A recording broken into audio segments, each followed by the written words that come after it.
Look, guys. Black cat heaven. One black kitty. One black kitty. Alright, come on. Where are you going? Sit.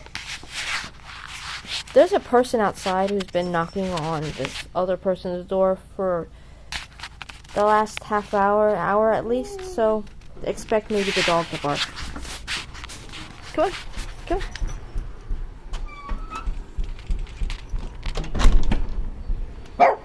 Hush. Good morning, everyone, and welcome to another additional walk with Regis. Hush. Today is September 24th. Hush. Stop. Today is September 24th. Today the weather, the highs will be in the low 60s and the lows will be in the low 50s. Fall is here.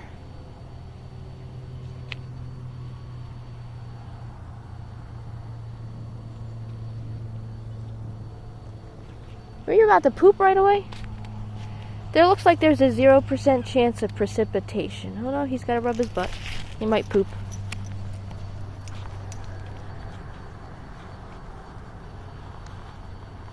Now let's see what we got in the news today.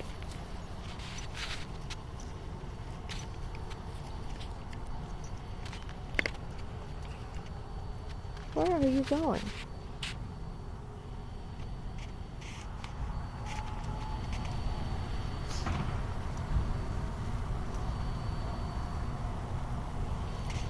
Yep, he rubbed his butt to try to poop. Alright.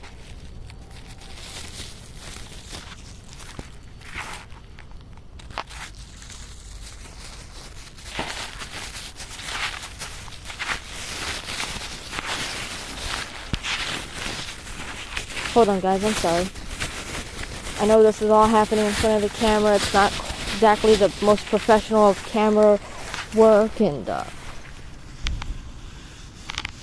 looks all amateurish and stuff, but at least it's 100% honest.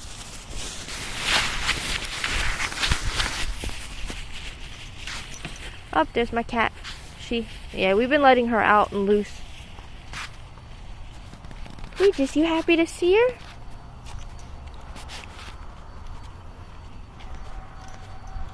Hi, Catty Bree. Alright, so she's running off thinking I'm going to chase her. I'm not. And there's the sky I promised. Look at those beautiful clouds.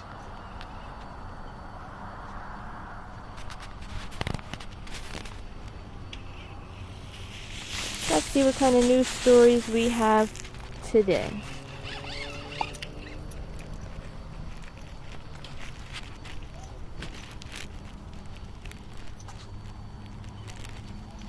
D.N.A. test confirms that the animal that was killed was not a coyote, but was in fact an endangered wolf, only the third identified in the wild in New York within the last 25 years.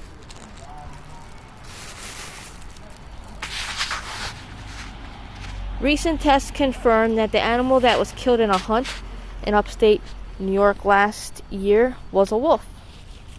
The results reviewed this week contradicted an initial analysis that concluded it was an eastern coyote.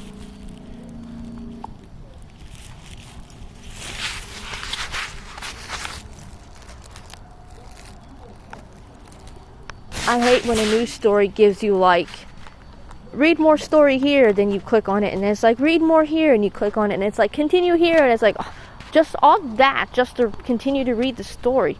My gosh. Just give me one continuous story here, and I'm done. I'm good. No, I don't want you peeing on that. There's some good-looking chairs.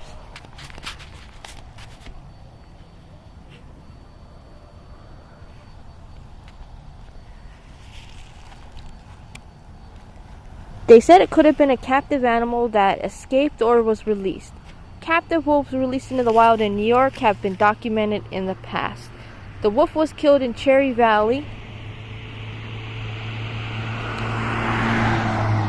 Otsego County, about 40 miles west of Albany. After experts reviewing the initial DNA analysis concluded it was coyote, DNA submitted by the hunter was sent to Princeton for further testing and indicated that it was a male wolf. Wolves are believed to have been eradicated from the Northeast by the start of the 20th century, with a gap filled by coyotes who have become common in the region.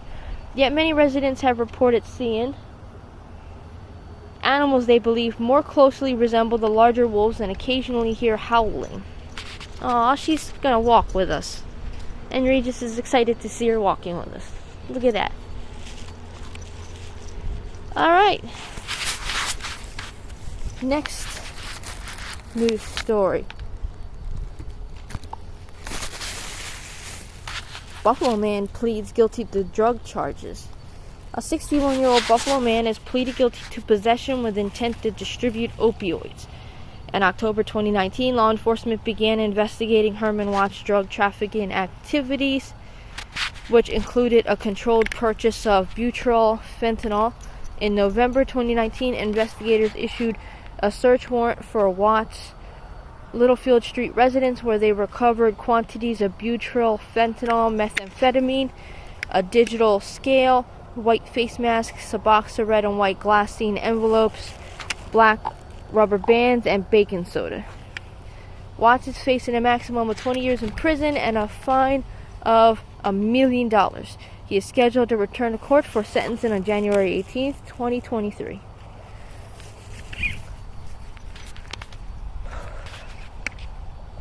Not towards the streets, sir. You know better. It's getting cold enough where I gotta put his outfits on him.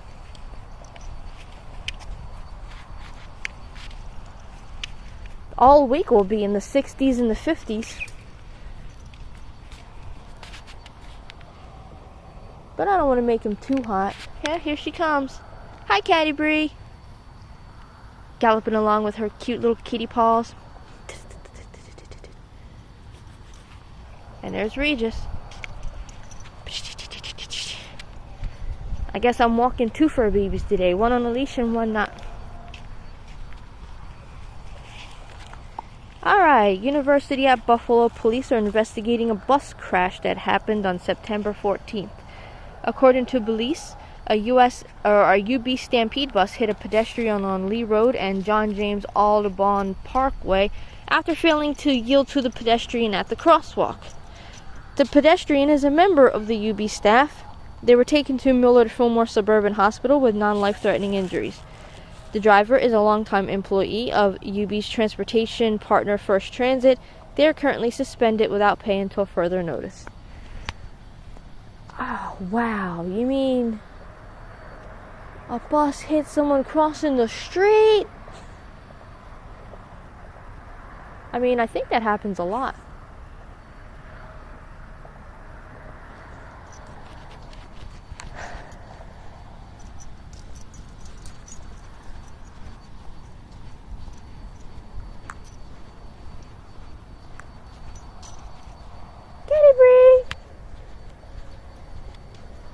Yeah, we've been letting her out to roam around because she's just getting more violent and aggressive with the other kittens in the house.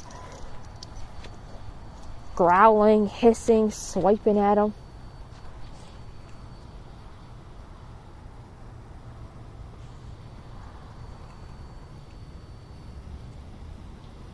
And sometimes when you pick her up, she growls and hisses at you. One time I was trying to fix her harness, she tried to bite me. But we still love her, we'll still take care of her. Still feed her, give her a warm place to stay. Alright, let's see what other news stories we got. Alright, there's a couple of non-locals that I thought I should cover. Come on, click on it. Don't scroll down. Alright. Dog left tied outside South Carolina shelter with notes saying she's sick and to put down as soon as possible. Remy, a 4-year-old Staffordshire Bull Terrier mix, was discovered outside a South Carolina Animal Hospital with a severe heart condition that requires expensive treatment and care. A dog with a rare and severe heart condition has been abandoned by its owner after they could no longer afford to take care of her. Okay, so they're again repeating what they just literally said in the first paragraph of the... I hate when they do that. That means they're stupid and lazy.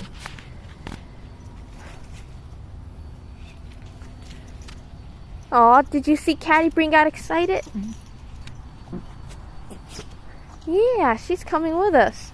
See, look, she's right there. My sister could not take care of her the way she needs to be. She has an illness I don't believe is fixable. She needs to be put down as soon as possible, the note read. Local news channel WIFF reported the security footage revealed Remy was tied up Saturday night, but wasn't discovered until the next morning. I was still reading that. I did not go out of the article. You can't follow her. That's not our route. That's where she wants to go. After taking the animal in... Oh, wait.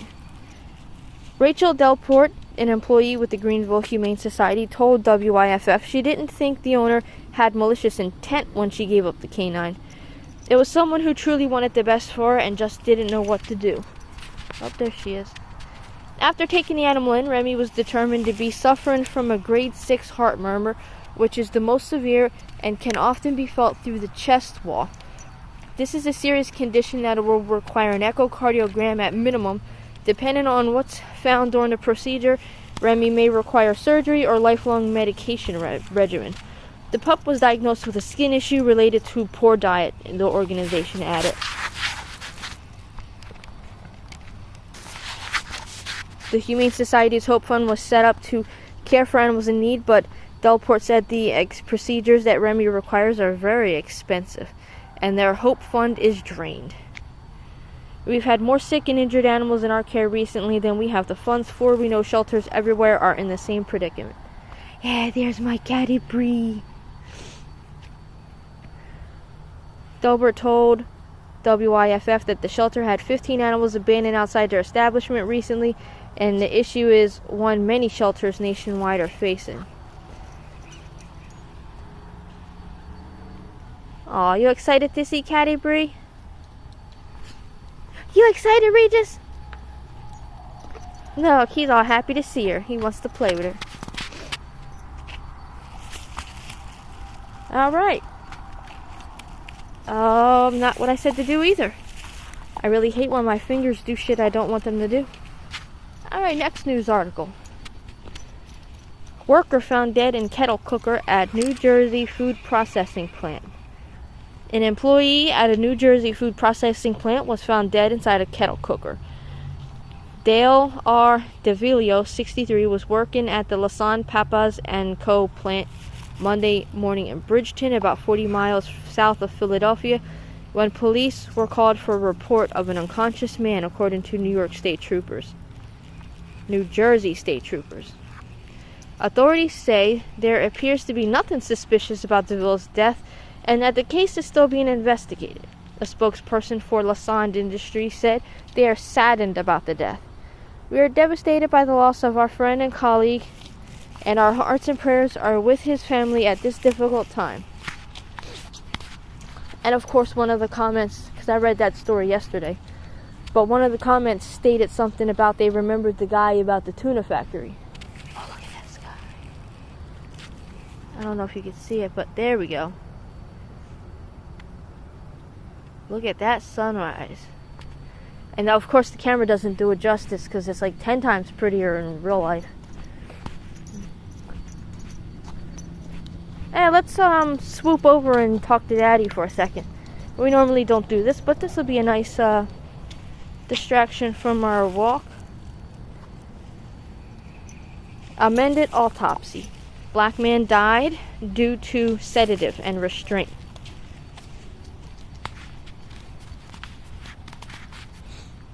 And there's Caddy Bree right there, still following us.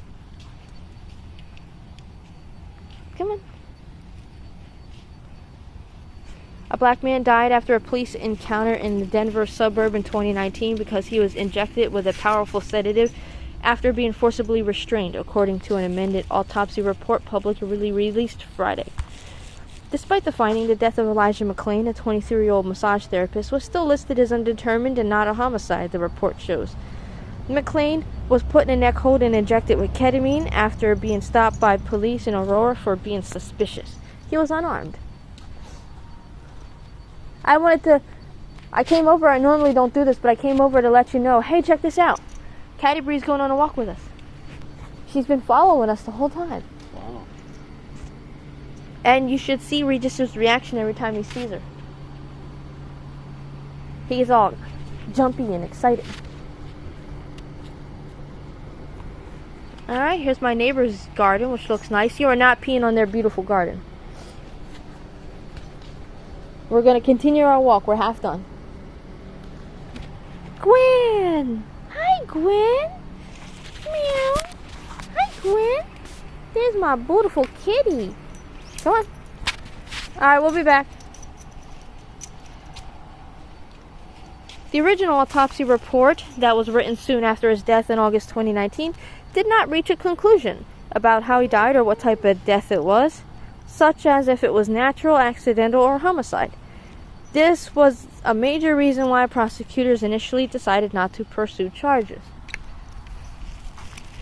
But a state grand jury last year indicted 3 officers and 2 paramedics on manslaughter and reckless homicide and charges in McClain's death after the case drew renewed attention following the killing of George Floyd in 2020. It became a rallying cry during the national reckoning over racism and police brutality.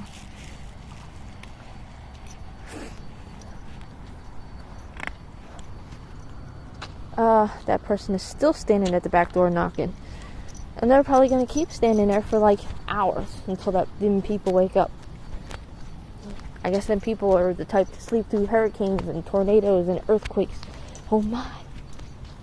And there's Caddy Bree still following us. Alright, let's see what other news stories we got. Buffalo police investigate Tuesday evening shooting.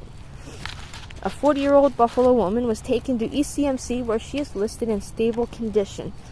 Police are investigating the shooting that occurred Tuesday on South Division Street. Officers responded to the call just around 7:30 p.m. Don't follow her. You gotta go on our walk. She can go where she likes. You're not allowed in the street. No street for the doggy. Officers responded to the call just around 7:30 p.m. On scene, detectives found a woman who was shot in the leg while inside a vehicle. The 40-year-old woman was transported by ambulance to ECMC, where she's listed in stable condition.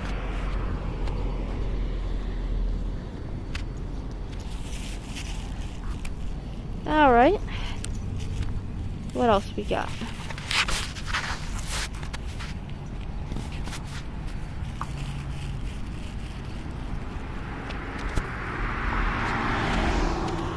Erie County Sheriff's Office locates missing kayaker. There she is. She's still following.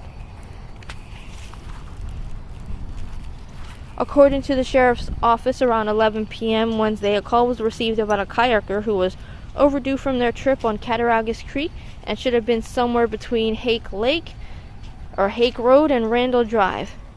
Attempts to ping the kayaker's cell phone were unsuccessful, but the individual's vehicle was located in a public parking near the Hake Road just before midnight. Sheriff's Office said the missing kayaker was located in the woods around 12:30, but due to weather conditions and risk of flash flooding, the 2 deputies and the kayaker were unable to exit the woods until around 3 a.m.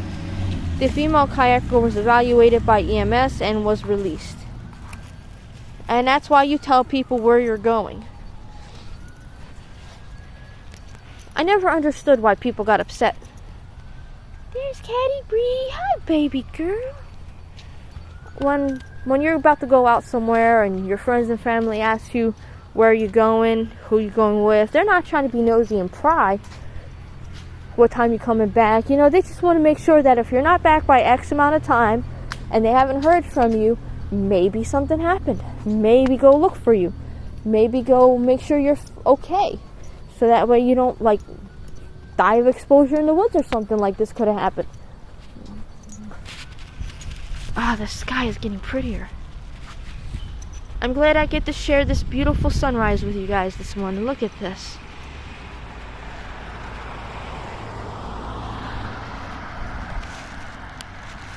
Just enjoying this gorgeous sky. Look at that.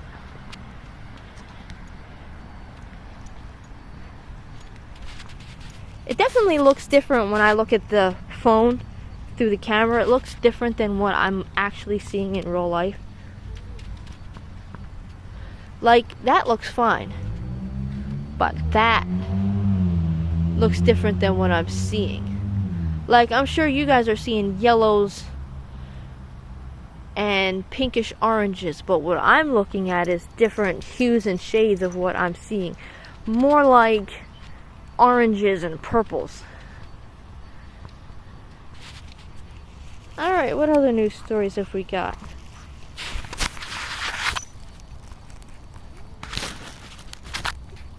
What? Oh, never mind. I'm not local anymore. That's why.